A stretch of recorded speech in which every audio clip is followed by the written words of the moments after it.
Editing, film making, cinematography, इन सभी चीजों के लिए सबसे बड़ा इंस्पिरेशन का सोर्स होता है movies, well at least for me. क्योंकि इन मूवीज को जो फिल्म मेकर्स है ना, वो अलग अलग विजुअल एलिमेंट जैसे कि lighting, colour, composition, camera angle, इन सभी चीजों को यूज करके अपनी ऑडियंस को एक सर्टेन इमोशन फील कराने में माहिर होते हैं। एंड ऐसी ही एक और चीज जो फिल्म मेकर्स अक्सर यूज करते हैं वो है एस्पेक्ट रेशियोज।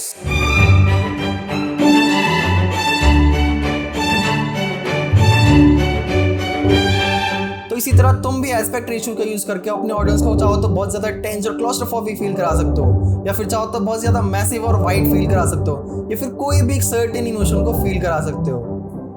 एक मिनट, ये तो लास्ट वाला पार्ट था, कोई नहीं, फिर से स्टार्ट करते हैं एक बार।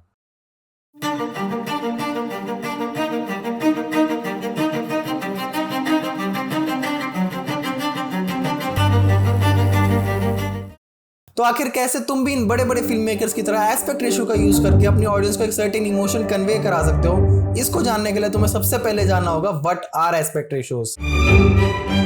तो देखो, अब जैसे तुम्हें कूल दिखने के लिए जरूरत पड़ती है इन काले चश्मों की, हाँ जानता हूँ काला नहीं है, बिकॉज ऑफ सम इश्यूज, उसी तरह तुम्हारी वीडियो से फिर तुम्हारी फुटेज को भी सिनेमैटिक दिखने के लिए जरूरत पड़ती है इन ब्लैक बार्स की, जिसको फिल्म मेकिंग की भाषा में हम लोग कहते हैं एस्पेक्ट रेशियो। वेल, अब अगर एक्चुअल टेक्निकल टर्म्स में बोलूं तो तुम्हारी वीडियो का जो भी हाइट और विड्थ को डिवाइड करके जो रेशियो आता है उसको कहते हैं एस्पेक्ट रेशियो। एंड अब जैसे काले चश्मों के अलग अलग शेड होते हैं, उसी तरह अलग अलग तरह के एस्पेक्ट रेशियोज भी होते हैं। एंड जिस तरह तुम्हें हर अलग शेड के सनग्लासेस से दुनिया लाल, पीली या नीली दिखती है, उसी तरह अलग अलग एस्पेक्ट रेशियो तुम्हारी ऑडियंस को अलग अलग इमोशन को कन्वे करने में हेल्प करता है। बट कौन से टाइप के रेशियो से किस टाइप का इमोशन कन्वे होता है, अब उस पे आ जाते हैं जरा। तो सबसे पहले और सबसे पुराना एस्पेक्ट रेशियो है 4:3 का एस्पेक्ट रेशियो।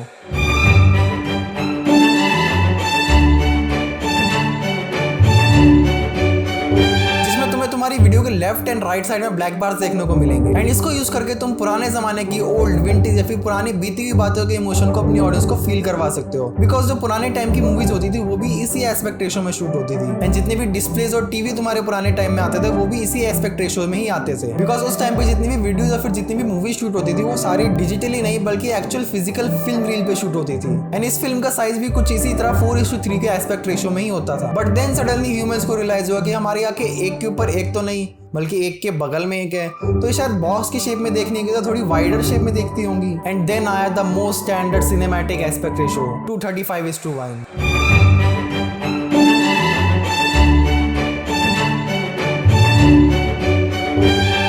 जिसमें तुम्हें काफी ज्यादा वाइड व्यू देखने को मिलता है। एंड अब जो ब्लैक बार्स है वो लेफ्ट और राइट की जगह तुम्हें टॉप और बॉटम में देखने को मिलते हैं। बड़े इंसानों को चुल तो मस्ती रहती है, इसीलिए कुछ फिल्म मेकर्स ने यूज करना स्टार्ट किया 275:1, जिसका यूज हुआ काफी ज्यादा इंटेंस, क्लॉस्ट्रोफोबिक और टेंशन वाले सीन्स को दिखाने के लिए। बिकॉज इस एस्पेक्ट रेशियो में तुम्हें टॉप एंड बॉटम में जो भी ब्लैक बार्स देखने को मिलते थे उनका साइज और भी ज्यादा बढ़ जाता है, ताकि तुम्हारा सीन और भी ज्यादा इंटेंस और ड्रामेटिक दिखे। एंड अगर बाय एनी चांस तुम्हें अपने सीन को और भी ज्यादा इंटेंस और ड्रामेटिक दिखाना है तो उसके लिए है 276:1 या फिर 3:1 वाला एस्पेक्ट रेशियो, जो कि अभी तक कुछ ही प्रोफेशनल फिल्म मेकर्स ने यूज किया। बिकॉज ये बहुत ही ज्यादा इंटेंस और ड्रामेटिक एस्पेक्ट रेशियो है। एंड इस एस्पेक्ट रेशियो को बिना पर्पस के यूज करना बिल्कुल बिना धूप में सनग्लासेस पहनने के बराबर है। एंड अब अगर तुम लोग ऑडियंस को कुछ बहुत ही ज्यादा बड़ा और मैसिव फील कराने का इमोशन को कन्वे कराना चाहते हो तो उसके लिए है 185:1 वाला एस्पेक्ट रेशियो।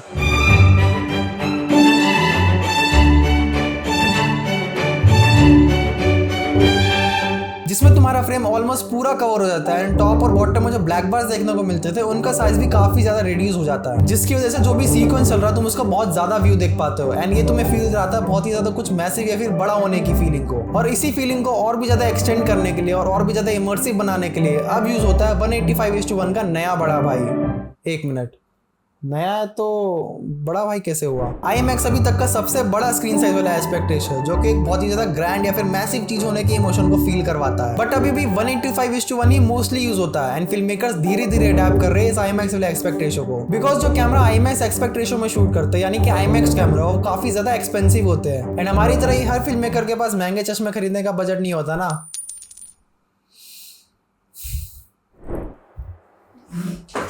तो अब तुम लोग सोच रहे हो कि यार ये सारे एस्पेक्ट रेशियो तो सही थे, बट ये आखिर 16:9 वाला एस्पेक्ट रेशियो बीच में कहां से आ गया? और हर जगह इसको सुनने को मिलता है।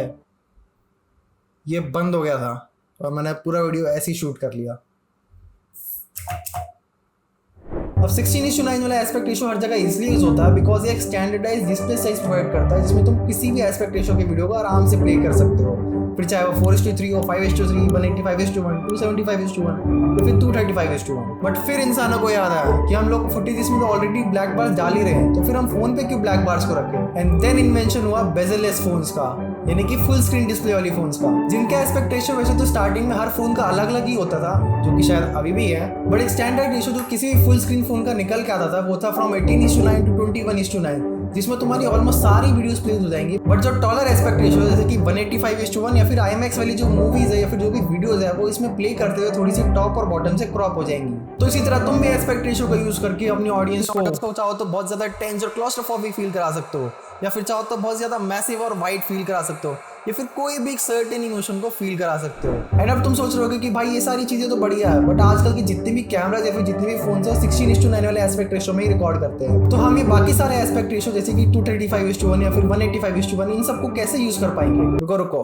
बताता हूँ, यहाँ पे इसलिए आया था। तो तुम्हें प्रीमियर प्रो ओपन करके यहाँ पे ऊपर सीक्वेंस में चले जाना है। यहाँ पे सीक्वेंस सेटिंग्स में आके तुम अपने कस्टमाइज एस्पेक्ट रेशियो के रेजोल्यूशन को एंटर कर सकते हो। अब एस्पेक्ट रेशियो के हिसाब से रेजोल्यूशन को एंटर करने के लिए मैंने तुम्हें एक डिस्क्रिप्शन में लिंक दिया हुआ है, जहाँ पे तुम किसी भी एस्पेक्ट रेशियो के 720p 1080p या फिर 4K रेजोल्यूशन के हिसाब से उनकी वैल्यूज निकाल के यहाँ पे एंटर कर सकते हो। एंड ये तो हो गया एक तरीका, बट इसका एक और तरीका है। अगर तुम चाहते हो कि तुम्हारा पूरा फ्रेम 16:9 एस्पेक्ट रेशियो में ही रहे, बट उसके अंदर जो भी तुम्हारी वीडियो या फिर जो भी फुटेज चल रही है वो तुम्हारे कस्टमाइज एस्पेक्ट रेशियो के फॉर्म में आ जाए, यानी कि तुम्हारे 16:9 फ्रेम में ही ब्लैक बार्स आ जाए, तो उसके लिए भी मैंने तुम्हें डिस्क्रिप्शन में एक लिंक दिया जहाँ पे मैंने सारे एस्पेक्ट रेशियो को 16:9 फ्रेम पे मार्क कर रखा है। उसको अपनी टाइमलाइन में इंपोर्ट करके जो भी तुम एस्पेक्ट रेशियो बनाना चाहते हो उस एस्पेक्ट रेशियो के हिसाब से अपनी जो वीडियो या फुटेज है उसको क्रॉप कर सकते हो इस इमेज में दिए हुए मार्किंग्स के थ्रू। बट अब देखो, मैंने तुम्हें स्टार्टिंग में कहा था कि एडिटिंग, फिल्म मेकिंग, सिनेमेटोग्राफी, इन सभी चीजों के लिए सबसे बड़ा इंस्पिरेशन का सोर्स होता है मूवीज। एंड इसीलिए मैं तुम्हें अब कुछ मूवीज का नाम बता रहा हूँ जिनको देख के तुम ये समझ सकते हो कि कैसे ये फिल्म मेकर्स अलग अलग सीन्स में अलग अलग एस्पेक्ट रेशियो को यूज करके अपनी ऑडियंस को एक सर्टेन इमोशन को कन्वे करते हैं।